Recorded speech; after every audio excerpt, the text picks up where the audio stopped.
नमस्कार दोस्तों, मैं हूं तरुण उपाध्याय और हम पढ़ रहे हैं simple harmonic motion. Simple harmonic motion जो है वो यूनिट सेकंड का लास्ट टॉपिक है, जिसे हमने डिस्कस कर लिया है। उसके बेसिक फंडामेंटल्स भी डिस्कस कर लिए हैं। आज मैं आपके सामने लेके आया हूं बहुत ही बेहतरीन बढ़िया सवाल। एक्चुअली सिंपल हार्मोनिक मोशन से बहुत टफ क्वेश्चंस नहीं पूछे जाते हैं, बिल्कुल बेसिक से क्वेश्चंस आपसे पूछे जाएंगे, है ना। और वैसे ही क्वेश्चंस मैं आपके सामने लेके भी आया हूँ। तो आज इन सवालों को डिस्कस करते हैं और जानते हैं इनके आंसर्स क्या हैं। तो ये हम कर रहे हैं क्वेश्चन किसके, सिंपल हार्मोनिक मोशन के। क्वेश्चन नंबर 1 देखिए, the phase of a particle executing simple harmonic motion is π/2 when it has. Hindi में क्वेश्चन कुछ इस प्रकार है, एक पार्टिकल है जो सिंपल हार्मोनिक मोशन सरल आवर्त गति कर रहा है, यदि उसकी कला π/2 हो जाती है तो क्या होगा।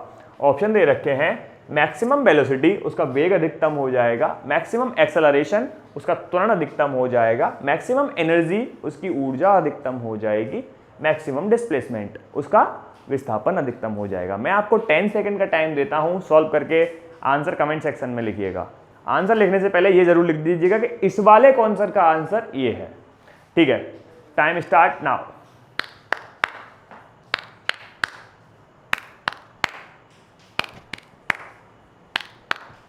Time up.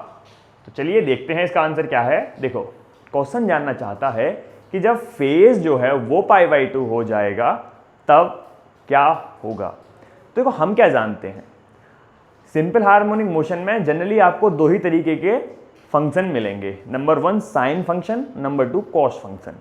साइन और कॉस में ही सिंपल हार्मोनिक मोशन पूरी की पूरी आपकी चली जाएगी। ठीक है, मैंने आपको बताया भी था। अब एक बात बताइए, π/2 पे यहाँ पे सारी मैक्सिमम की बात हो रही है, तो π/2 पे मैक्सिमम कौन होता है, साइन फंक्शन के कॉस फंक्शन। बिल्कुल बेसिक सी बात है, साइन फंक्शन जो है वो π/2 पे मैक्सिमम हो जाता है। साइन की जो वैल्यू है वो 90 डिग्री पे 1 होती है, जो कि साइन की अधिकतम मान है। ठीक है, तो अब हमें एक चीज पता चल गई कि हमें क्या ढूंढना है। इनमें से हमें साइन फंक्शन ढूंढने हैं। ये 4 ऑप्शन दे रखे हैं, इनमें साइन फंक्शन कौन रखता है।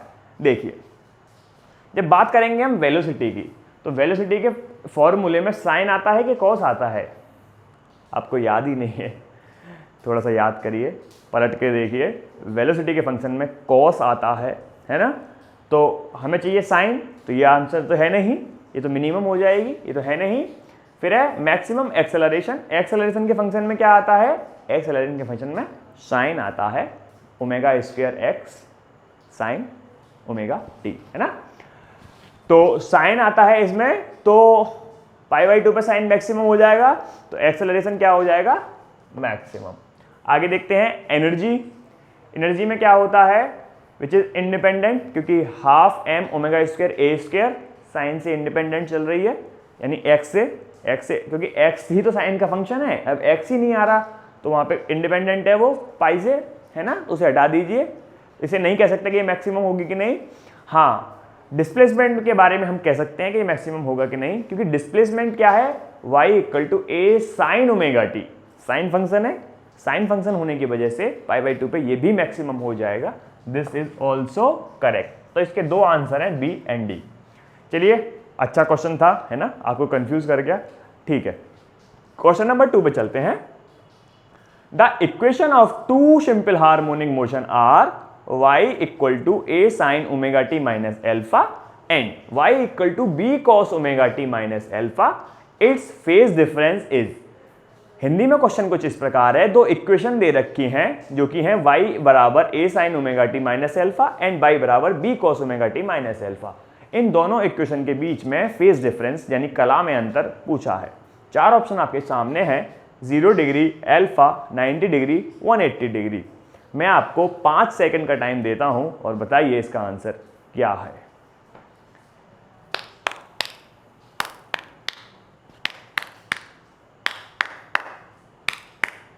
Time up. अब देखते हैं इसका आंसर क्या है। देखो, एक फंक्शन साइन के अंदर है, दूसरा फंक्शन कॉस के अंदर है। एक चीज तो आपको ये याद रखनी है कि फेज डिफरेंस ये जो होता है इसे फेज डिफरेंस कहते हैं, लेकिन कब, जब दोनों फंक्शन एक जैसे हों, है ना। मान लीजिए यहां पे होता y = a sin ω/t - alpha और दूसरा होता y = a sin ω/t - beta. तो इसके फाई में से उसका फाई घटाते और कितना आ जाता, डेल्टा फाई, यानी फेज डिफरेंस आ जाता। वो कब है, जब दोनों फंक्शन एक ही हों। यहाँ क्या है, फंक्शन बदले हुए हैं, एक साइन में है एक कॉस में है, जबकि फेज जो है उनका वो सेम है। देखो omega T minus alpha, omega T minus alpha. तो इसकी मैं आपको एक ट्रिक बता देता हूँ, इसे सॉल्व किया जा सकता है, लेकिन आप एक ट्रिक याद कर लीजिए। अगर ऐसी स्थिति बनती है जिसमें एक साइन है और दूसरा कॉस है और फेज डिफरेंस की बात पूछ रहा है, तो आप आंख बंद करके π/2 लगा दीजिए।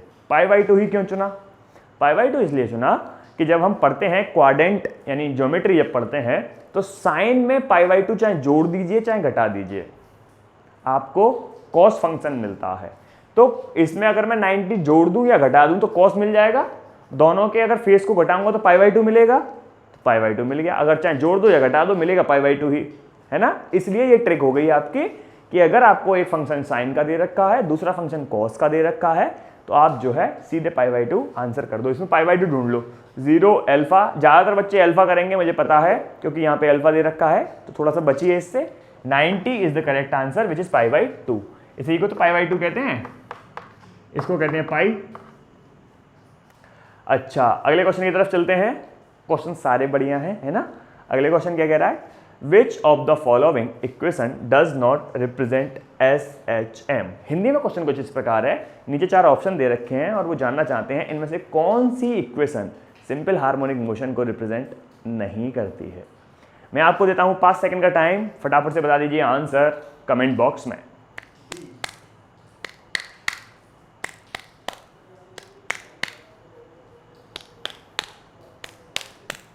Okay, time up.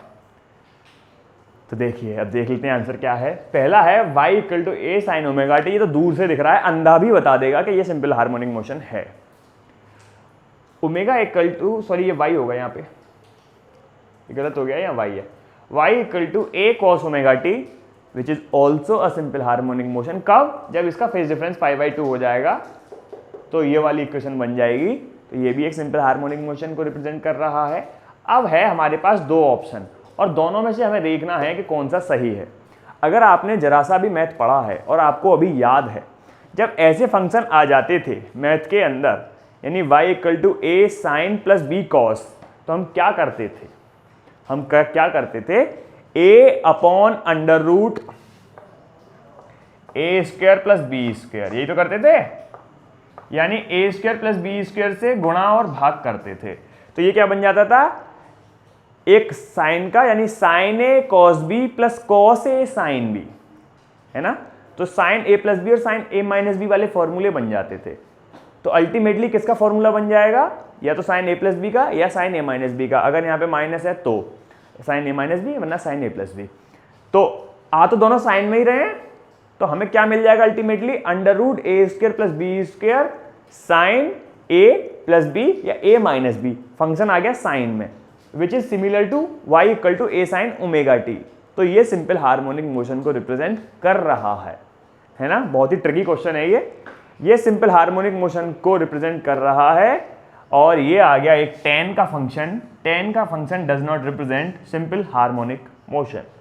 अब कुछ बच्चे कह रहे हैं कि सर साइन और कॉस से भी तो पता कर सकते हैं, जहाँ साइन आ रहा है वो भी सिंपल हार्मोनिक मोशन, जहाँ कॉस आ रहा है वो भी सिंपल हार्मोनिक मोशन, क्योंकि इसमें दोनों आ रहे हैं। तो भाई साहब आ तो इसमें भी दोनों रहे हैं। अगर इसे हम ऐसे तोड़ लें, sin ωt cos ωt, लो इसमें भी दोनों आ गए। आप कैसे पहचानेंगे, आप ऐसे पहचानेंगे, ऐसे आपको ब्रेक करना पड़ेगा, है ना। ये तो है ही, ये तो है ही। इससे पता चल रहा है कि tan वाला जो फंक्शन है वो सिंपल हार्मोनिक मोशन को रिप्रेजेंट नहीं करता है। ठीक है, तो इसका आंसर कौन सा हो गया, डी, ये रिप्रेजेंट नहीं करता है। अगले क्वेश्चन की तरफ चलते हैं। इस system exhibiting simple harmonic motion must possess, एक सिस्टम है जो सिंपल हार्मोनिक मोशन को, यानी सरल आवर्त गति को मोशन कर रहा है, एग्जीक्यूटिंग कर रहा है। तो वो पूछ रहे हैं ये 4 ऑप्शंस हैं, इनमें कौन सा वाला एकदम करेक्ट है। ये क्वेश्चन मैंने आपको वीडियो में बताया था और एग्जैक्टली उसी में से ये क्वेश्चन आया है, इसलिए मैं इसकी एक्सप्लेनेशन नहीं देने वाला हूँ, फटाफट से बता दीजिए। चलते हैं क्वेश्चन नंबर 5 पे। The restoring force is maximum when, ये भी मैंने सेम क्वेश्चन, बिल्कुल सेम क्वेश्चन उसमें बताया है अपनी वीडियो के अंदर इसका भी आंसर आपको बताना है, मैं ये भी आपको एक्सप्लेन नहीं करने वाला हूँ। ऑप्शन क्या है, displacement is maximum half the way mean and extreme position crosses mean position at rest. यानी ये क्वेश्चन में ये जानना चाहते हैं कि जो रिस्टोरिंग फोर्स है वो कहाँ पे मैक्सिमम होता है। ठीक है, ऑप्शन आपके सामने है, आप चाहो तो स्क्रीनशॉट ले लीजिए और आंसर करिए। ये दोनों क्वेश्चन मैं आपको थ्योरी के अंदर बता चुका हूँ, इनके आंसर मैं आपको नहीं बताऊंगा, आपको खुद से करने हैं। अच्छा, अगले क्वेश्चन की तरफ चलते हैं, which is question number 6। Differential equation of a particle executing simple harmonic motion. ये थोड़ा सा अच्छा सवाल है ना, कभी कभी पूछ लेता है कि सेकेंड ऑर्डर डिफरेंशियल इक्वेशन बनती है इसमें, है ना, सेकेंड ऑर्डर डिफरेंशियल इक्वेशन बनती है, तो इक्वेशन क्या है, तो जगह तो कहीं है नहीं, चलो मैं यहाँ लिख देता हूँ। ठीक है, यहाँ लिख देता हूँ, तो वो याद कर लेना बस आपको, d2y किस एक्सिस के अबाउट पूछ रहा है ये। अच्छा, एक्सिस नहीं दे रखी कोई भी, मैं y एक्सिस के अबाउट लिख देता हूँ। अगर आपको x एक्सिस के अबाउट पूछे तो x करना है, y के अबाउट पूछे तो y करना है। d2y upon dt square equal to minus k omega square y। कुछ जगह पे क्या कर रखा है, इसको इधर ले आते हैं, यानी जगह नहीं है एक, तो कुछ जगह क्या लिख रखा है, plus omega square y equal to 0, या तो ये या उधर ले जाके माइनस कर दो, वो तो इतना तो मैथमेटिकल आप कर ही लेंगे। तो ये इक्वेशन है किसकी, सिंपल हार्मोनिक मोशन की डिफरेंशियल वाली। अगर वो आपसे पूछता है कि ये कौन से ऑर्डर की है, तो ये है सेकंड ऑर्डर डिफरेंशियल इक्वेशन। इसका सॉल्यूशन ही वो निकल के आता है y equal to a sin omega t। ठीक है, ये जो निकल के आ रहा है y equal to a sin omega t, ये इसका सॉल्यूशन है। असल में जो इक्वेशन मिलती है सिंपल हार्मोनिक मोशन की, वो ये मिलती है।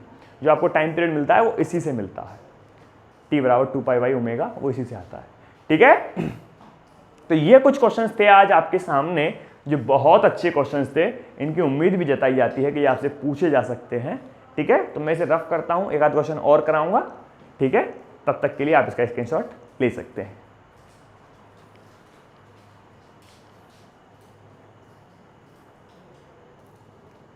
तो क्वेश्चन आपके सामने है दोस्तों। क्वेश्चन है, a particle executing simple harmonic motion of amplitude 4 centimetre and t equal to 4 second. ये जो t दे रखा है, टाइम पीरियड दे रखा है। The time taken by it to move from position from positive extreme position to half, आधे तक पहुंचना चाहता है वो। ठीक है, यानी कोई मान लीजिए सिंपल हार्मोनिक मोशन कर रहा है, तो एक्सट्रीम पोजीशन से हाफ तक आने में, यहां तक आने में वो कितना टाइम लेगा। ठीक है, अब देखो क्या करेंगे, हमें पहुंचना है हाफ तक। हम क्या जानते हैं, y equal to a sin omega t। ये पूरा का पूरा इसे कहते हैं a, ये पूरा होता है। मैक्सिमम डिस्प्लेसमेंट को क्या आ जाता है, एम्पलीट्यूड। वो कह रहा है half the amplitude. Half the amplitude के लिए a/2 कर दूं यहाँ पे, equal to a sin omega t, a sin omega t। ठीक है, a से a कैंसिल हो गया, यहाँ पे आ गया 1/2 equal to sine omega t, और 1/2 में साइन की वैल्यू होती है कितनी, 30 को क्या लिखते हैं, π/6, तो यहाँ हो जाएगा π/6 इक्वल टू ओमेगा t। ये बात सबके समझ में आई कि नहीं? तो बस अब तो हो गया। ओमेगा इक्वल टू कितना होता है, ओमेगा इक्वल टू होता है 2π/t, तो मैं यहाँ रख दूंगा, क्या हो जाएगा, π/6 equal to 2π/t into t। ठीक है, t की वैल्यू कितनी दे रखी है, 4 सेकेंड। यहाँ पे 4 सेकेंड रख देंगे तो क्या मिल जाएगा हमें, चलो मैं इधर कर देता हूँ। तो देखो पाई से पाई कट गया, 2 यहाँ पहुँच, चलो कोई बात नहीं, अभी मैं कर देता हूँ। 1/6 इक्वल टू 2/4 इंटू टी, हमें t फाइंड करना है, दिस इज 2, 3, तो t इक्वल टू कितना आ गया, 1/3 सेकेंड। ठीक है, ऐसे निकालते हैं इन वाले सवालों को। अब कुछ बच्चों को ये समझ में नहीं आया कि ये कैसे हो गया। इधर देखो, 1/2 साइन में किसकी वैल्यू होती है, साइन π/6 की तो होती है, तो इसे मैंने किया है इक्वल साइन ओमेगा टी के। साइन से साइन कैंसिल आउट मान लो आप मोटा मोटा, ओमेगा टी, और इसी को मैंने यहाँ लिखा है। ठीक है, तो एक बार फिर से देखिए, ऐसे सवालों में जिसमें आपको ये हाफ दे रखा हो, 1/3 दे रखा हो, 1/4 दे रखा हो, तो यहाँ y की जगह पर रख देते हैं। यहाँ पे हाफ दे रखा है तो a/2 रख दिया, 1/4 दे रखा होता तो a/4 कर देते, 1/3 दे रखा होता तो 1/3 कर देते, √3/2 दे रखा होता तो यहाँ √3/2 कर देते। ठीक है, वो ऐसी वैल्यू देते हैं जो कन्वर्ट हो जाए साइन में या कॉस में। ए से कैंसिल आउट, हाफ बचा, हाफ के बाद साइन ओमेगा टी, हाफ में साइन किस पे होता है, कितने डिग्री पे हाफ होता है वो हमने लिख लिया। ओमेगा की वैल्यू हमने यहाँ से रख दी 2π/t, टी की वैल्यू यहाँ से रख दी, सवाल आपका हो गया। हमें इसकी ज़रूरत पड़ी नहीं है क्योंकि ये कट गया। ठीक है, तो ऐसे सवाल छोटे छोटे से मोटे मोटे से पूछे जाते हैं मोटे मोटे तौर पे, तो ज़्यादा परेशान मत होइएगा, ये सवाल हैं आपके। ठीक है, तो आज हमें बता दीजिए आप, कल हम जो है यूनिट नंबर 3 स्टार्ट करें या इसके क्वेश्चनों को और आगे बढ़ाएं, है ना, क्योंकि इसमें तो बहुत वैरायटी है, बहुत वैरायटी है क्वेश्चनों की, क्योंकि फॉर्मूले इतने सारे हैं, है ना। अभी हमने कोई एनर्जी पे क्वेश्चन नहीं देखा है, इवन एक्सेलरेशन पे नहीं देखा, वेलोसिटी पे नहीं देखा है, तो पेंडुलम का भी कोई क्वेश्चन टाइम पीरियड वाला नहीं देखा है। वैसे इजी क्वेश्चन आते हैं, लेकिन वो आप पे डिपेंड करता है कि आप क्या चाहते हैं। आप हमें बताइए, अगर आप क्वेश्चंस चाहते हैं तो अगली वीडियो हम क्वेश्चंस के साथ लेके आएंगे, अदरवाइज यूनिट नंबर 3 स्टार्ट करेंगे, विच इज हीट, है ना। हीट में से बहुत क्वेश्चन आते हैं, मोस्ट इंपॉर्टेंट यूनिट है हीट। अगर आपने हीट नहीं पढ़ी तो समझो आपको क्वेश्चन हीट कर देगा। ठीक है, तो आज के लिए इतना ही। मैं तरुण उपाध्याय आपकी खिदमत में हाजिर हूँ। मिलते हैं नेक्स्ट वीडियो में। चैनल को सब्सक्राइब कीजिएगा, लाइक कीजिएगा, शेयर कर दीजिएगा फटाफट। मिलते हैं नेक्स्ट वीडियो में, गुड बाय। कल टेस्ट के लिए तैयार रहिएगा, संडे को टेस्ट होना है 9 बजे लाइव, केमिस्ट्री का, मेटल एंड नॉन मेटल पे। तैयार रहिएगा, मिलते हैं कल टेस्ट में, गुड बाय।